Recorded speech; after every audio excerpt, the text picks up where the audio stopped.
Part 3 of the Letchworth-Love Mounds,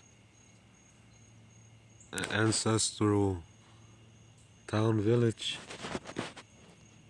civilization that was here in present day Monticello, Florida. Some Spanish word, I believe it is.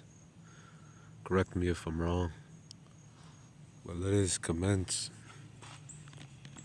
This is the Love Mound here, of course, one of the larger mounds out here on the grounds. And this article right here by Winston Churchill, you might have heard of him. To build may have to be a slow, laborious task of years. To destroy can be the thoughtless act of a single day. And a lot of these mounds, have been destroyed by civilization, American civilization, from farming, agriculture, buildings. There's mounds. It could be, not that far, a few miles. It could be proximity of you if you live nearby of woods or anywhere in Turtle Island, North America, predominantly in the east coast, or even the southeast. Be more specific, because I know of this to be the case. A lot of mounds have been destroyed and pillaged.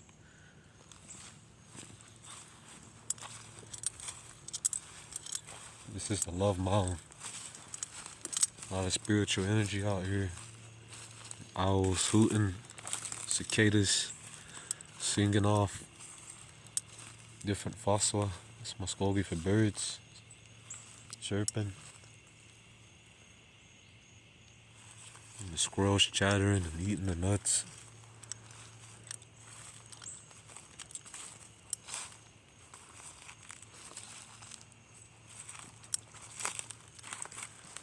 It's very large. That's how you know how ancient it is. Because this old live oak, this Edo here, stands atop.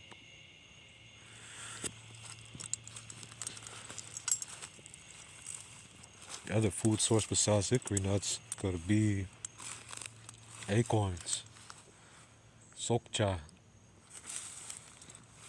It could be, first you have to rinse the tannins out of them, and then the woman would have put them in a mortar just like corn, hickory nuts, pine nuts, walnuts, peanuts, pecans, They will smash them in a mortar, a wooden mortar, like a stump that had a hollow in it, like a partial hollow, like a bowl in it. And then it would take a long, more straight branch, They would pound it, the nuts, the seeds, the grains, into a flour that could be used for bread and dishes.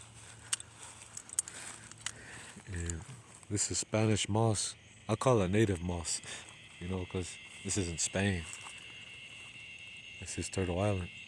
It's native land, and it has a fiber in it. If you sit if you sit the moss, caught myself, into some water, the outer part of it, that gray color, it will come off and it will leave a black color to it.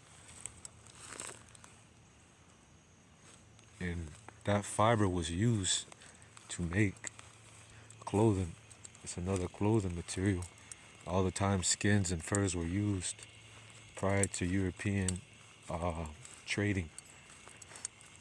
So that's another fibrous plant that was used for clothing. It's some other people over here. They might live here and they might be saying that it's time for the park to close. It closed at 8.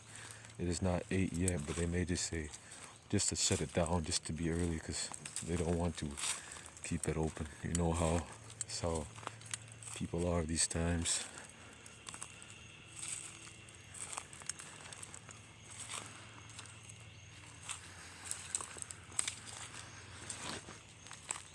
This is Love Mountain, I'm sorry. It's like a mountain, and it has a peak to it, a pinnacle. There's a high elevation. It's a lot of effort and work that was done to create this mound the ancestors done. It's very beautiful. These clothes there, that's Muskogee for beautiful.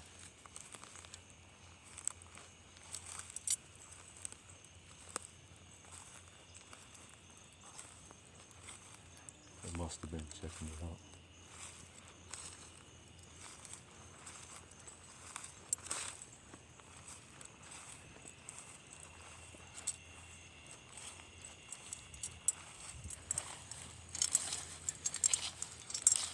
I have on my leggings, my moccasins that I made.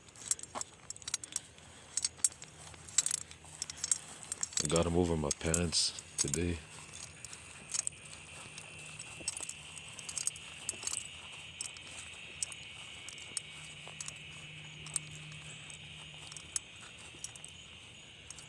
It's a hollow tree.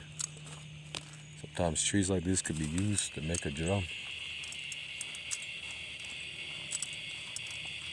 You know, it's good to let nature do the work for you sometimes.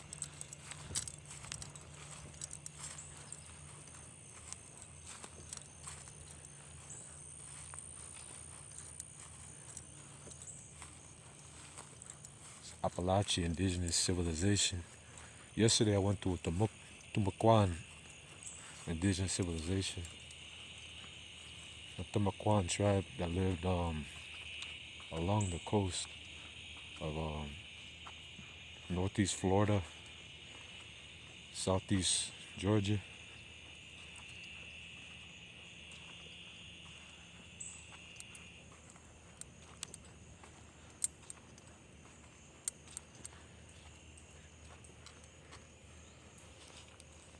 It was a preserve. There was mounds out there, shell mounds, mounds made from the earth and the oyster shells.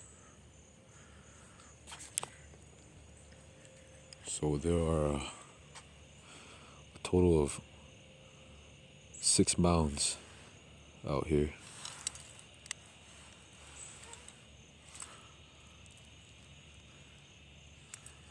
So a lot of mosquitoes, even though it's summertime. That's why I still like wear pants. I cover my legs, or most of the time I wear long sleeve shirts, especially while I'm around, in the countryside, because of mosquitoes and biting bugs, And that's the way my ancestors dressed too. They wore long cotton shirts, my Seminole ancestors. It's for the bugs and the environment. Sometimes they use plants to create. They use plants to make natural bug repellent.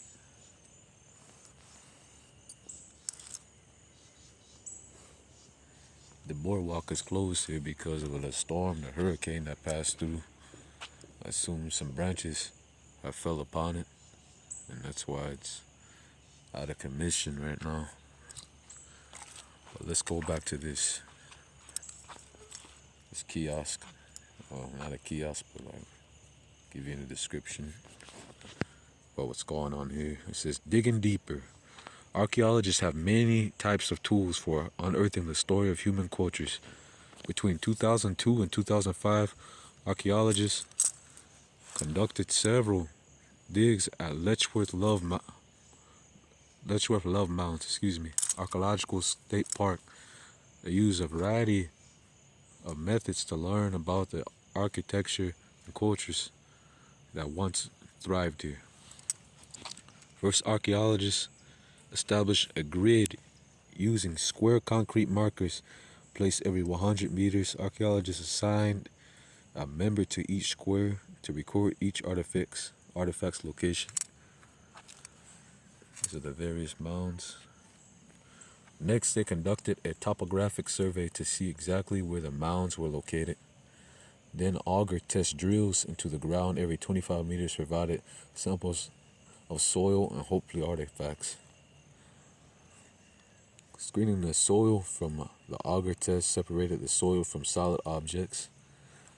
Most of the artifacts recovered were stone tools and pottery. Almost all of the artifacts found dated to the Weedon Island period, leading archaeologists to link the architecture you see today with the culture. So this is the Weedon Island period. The archaeologists call it. Ground penetrating radar allowed archaeologists to see beneath the ground without moving any soil. Electromagnetic waves pass through the ground, then bounce back to the surface to create a map of what is below the surface. That way, nothing is disturbed underneath. That is wise. It's a good thing to do. You have to disturb nothing underneath. Someone could be buried there, the ancestors, and even what may be buried there with them underground, or if it's not a burial mound, just what is buried there or what lays beneath.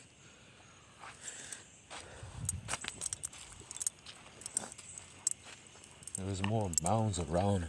Only so far I've seen one though, which is the Love Mound, the largest one.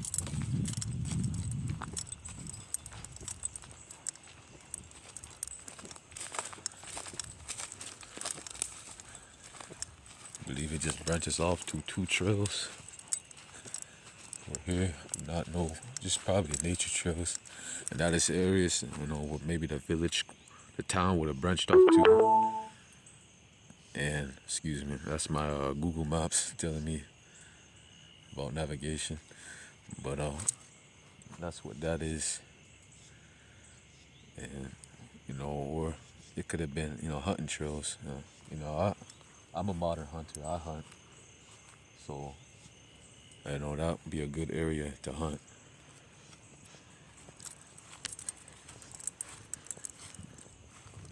Yeah, the park is getting ready to close.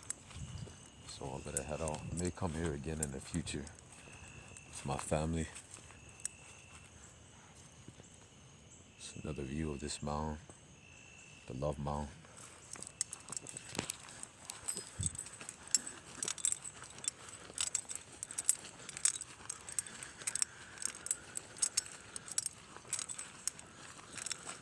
And next time we'll get a more in-depth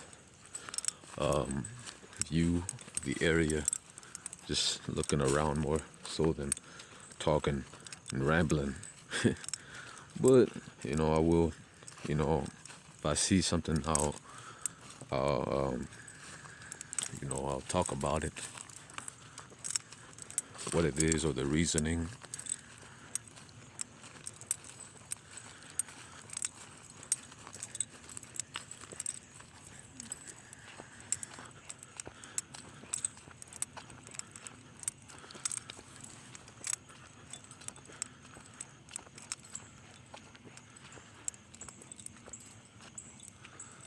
Two owls that are hooting right now.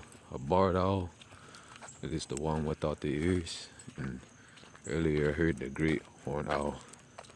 The great horned owl is called, it's more loud sounding than the barred owl. The barred owl has more of a softer hoot. Great horned owl has more of a pronounced vocalization hoot.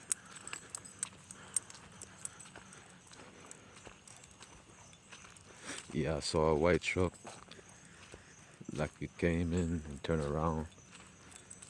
Yeah, it's the man. Yeah, it's their job, so I definitely don't want to be locked in and have things I gotta do. Gotta get back to work tomorrow, so I can't stay here. I wish I could, I wish I could live here. Maybe one day, or maybe my descendants do, my children to come, my grandchildren with theirs.